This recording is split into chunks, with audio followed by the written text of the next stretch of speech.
if I'm, well, the only reason I bought this air fryer about 2 months ago wasn't because I wanted to use it for normal recipes. Like, I've used it once in a video where I think I air fried tofu and broccoli, and the results were not bad, okay? They were just okay, they were kind of average. If I'm being honest though, the only reason I bought this in the first place is because there are so many questions when it comes to air fryers that need to be answered.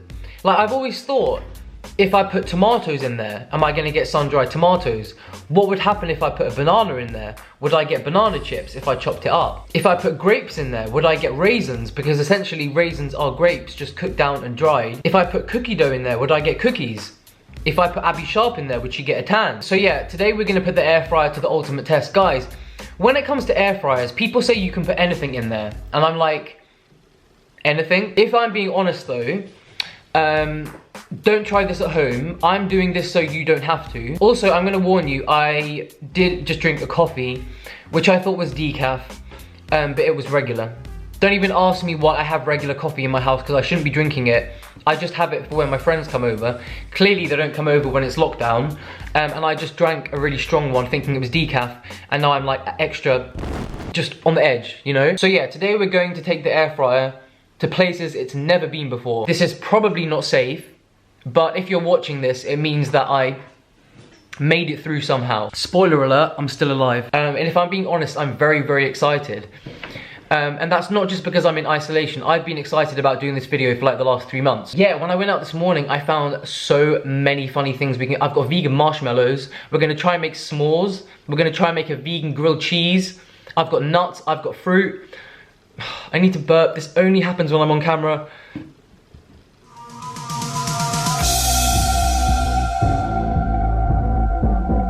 False alarm. Anyways, with that being said, round one. So yeah, I thought we'd start off quite basic. Basic in terms of where this video is about to go. So we're gonna start with the banana. Now, I could just put the banana in whole, as in just like drop it in, with the skin on, but I thought, do you know what? Do you know what, yeah? It's probably better if I chop it up, put it on some baking parchment, and you know what, guys? We might have like chewy banana discs. We probably won't, but let's find out. All right, banana chips are going in. I don't even know if you can put baking parchment in here.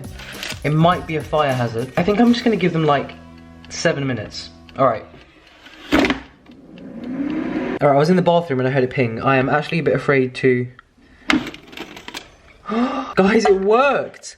We've actually got, hold on a sec. They're like actually nice and crispy. They've got an outer crispy coating. As you can see, as I just showed you, the banana was an epic success. I mean, I haven't tried it yet. That's what I'm talking about.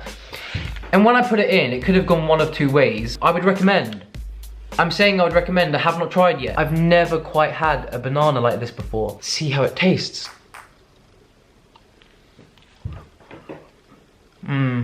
This banana was not ripe at all. It tastes very starchy. If I'm being honest, it tastes like a potato. Guys, just remember, we're just getting started, okay? Things are only gonna go downhill from here. I know a lot of people don't like Violife cheese.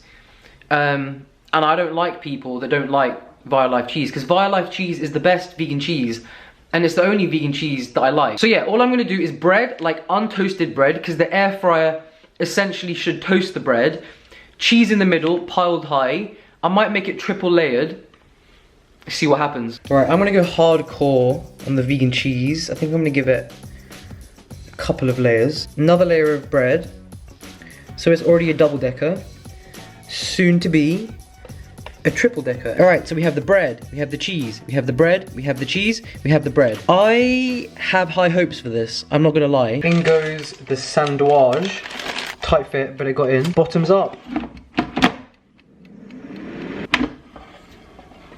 Oh my god, guys. We have the perfect grilled cheese. Well, actually not like perfect, because the cheese isn't like all ooey and yeah, the cheese isn't like all ooey and gooey, but if I'm being honest, vegan cheese never gets like that. I feel like vegan cheese usually gets kind of gummy, if you know what I'm saying. One thing we can learn from this is that air fryers make perfect toast. So if you don't have a toaster, but you just have an air fryer, I guess you could stick your toast in there, because look, it's like perfectly cooked, like equally cooked. I mean, this does need to be dunked in ketchup, but I'm just gonna try it like this.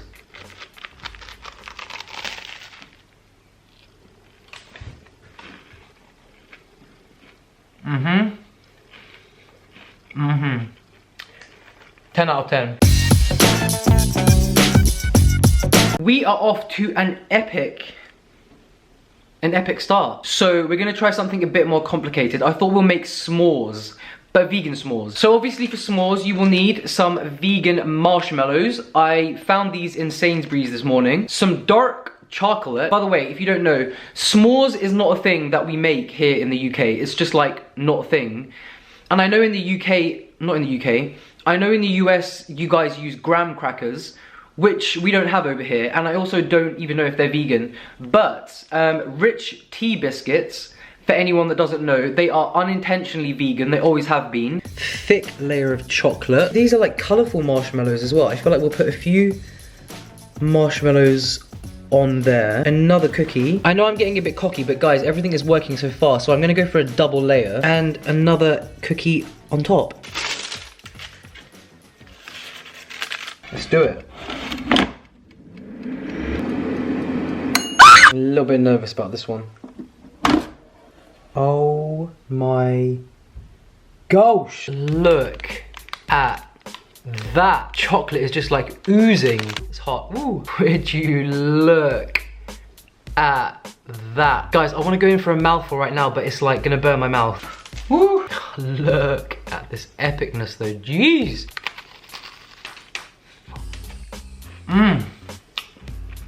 Burnt my mouth, but it was worth it. 10 out of 10. Now this is the one, guys, that was the whole, it's not the weirdest thing I'm gonna put in there, trust me, but this is the one that got my mind flowing for this video. So, the other day I was thinking, raisins are basically just cooked grapes, right? They're basically dried grapes. And I know normally you'd put them in a dehydrator, or leave them in the sun for like 4 million hours. But the question is, can I make raisins out of a bunch of grapes in my air fryer if I leave them in there for 20 minutes? Or will they just all splatter and explode? And nice and snug. Hopefully in 20 minutes we will have raisins. All right. Oh my, what the fuck? That is just one big splat. Do you know what though, guys? Do you know what actually? Actually, no, fuck it. What the actual... The thing is, okay, right, first, right, I will explain. They have exploded, which was to be expected. There's also like some gooey like juice. I feel like if I left this in there for like a good half an hour, then I could make grape jam. But clearly those are not raisins. So, the thing is though, I do need to taste one. Like, to be honest, I don't want to, ugh.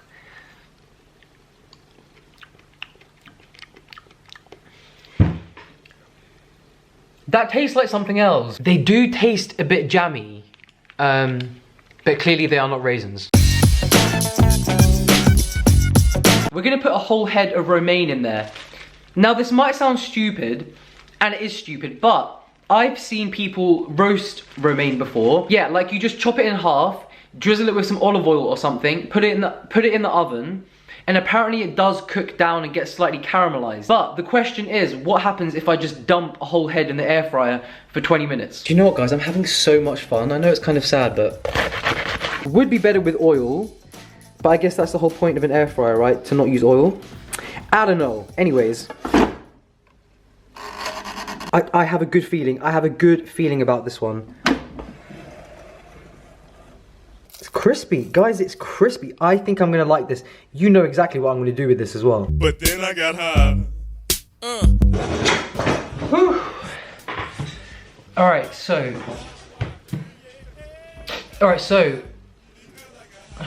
Forgot the lettuce. Woo, my mouth is suddenly dry as well. Guys, this... I forgot where I was going with that. I don't know if my eyes are red, that's the thing. This I am very impressed with. I will be doing this again, and I'm not even kidding. And I know it's just romaine, but you could use these as boats for like other veggies or hummus, and it has a nice crunch. I'm gonna taste it on its own, then I'm gonna dunk it in liquid gold. I have changed my mind. It's not nice at all. It actually tastes of shit. And the middle bit has got like really chewy, so you can't even like, I don't know, I chewed like about 75 times and I still wasn't ready to swallow. Although, I will say, anything can be saved with a bit of liquid gold. Woo! For everyone that has constantly been asking when are we gonna be back in stock. So a little update on the liquid gold situation. First of all, I just wanna say thank you again for you guys' response and the demand for it. Like, we are totally overwhelmed, more than you can imagine, so thank you.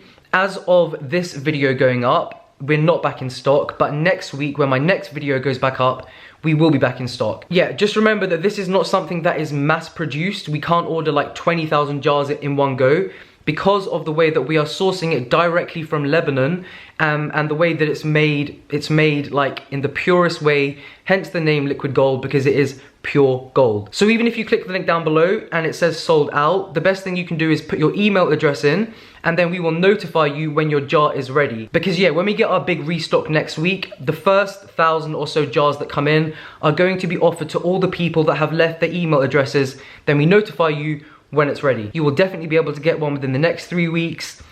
Patience is a virtue, which I don't have, but hopefully you do if you want liquid gold, so yeah. But I wouldn't recommend that, because it tastes like this stuff on the other hand though.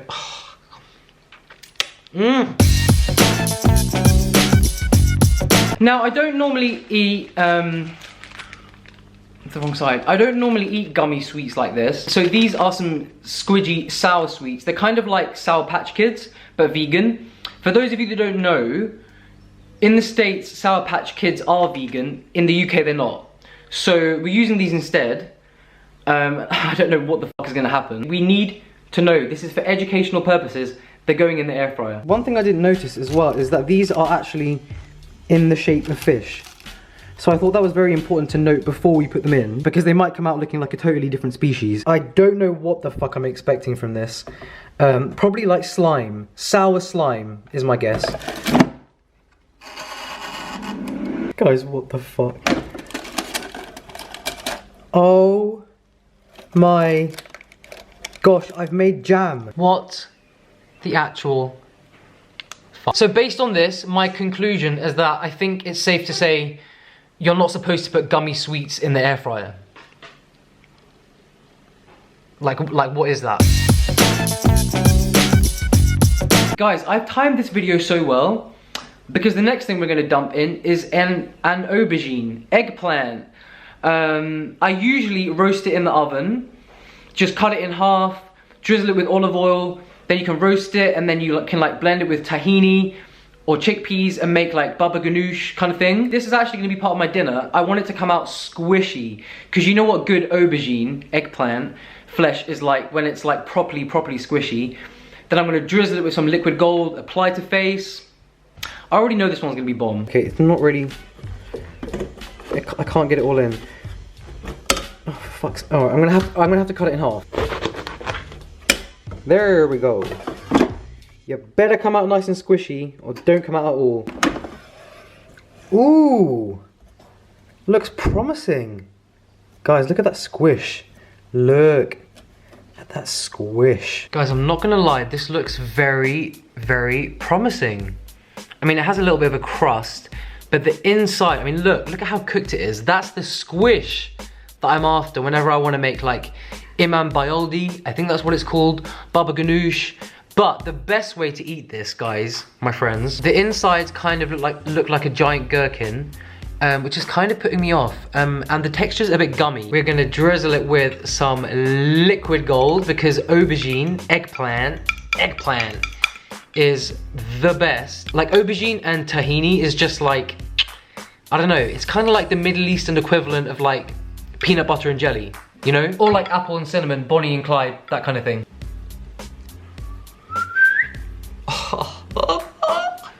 Look at that. If I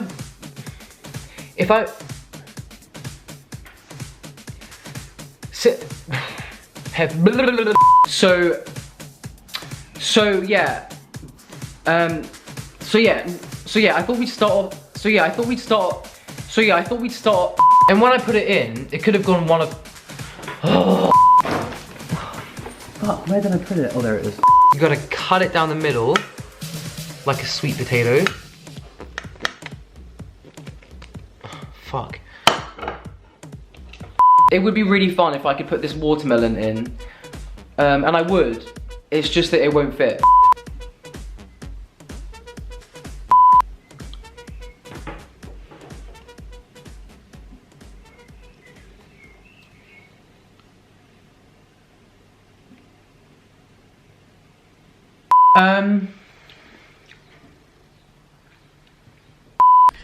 And look, loads of it seeped through and now it's like stuck to my air fryer, so I'm gonna have to like soak it and wash it out before the next round. Bollocks.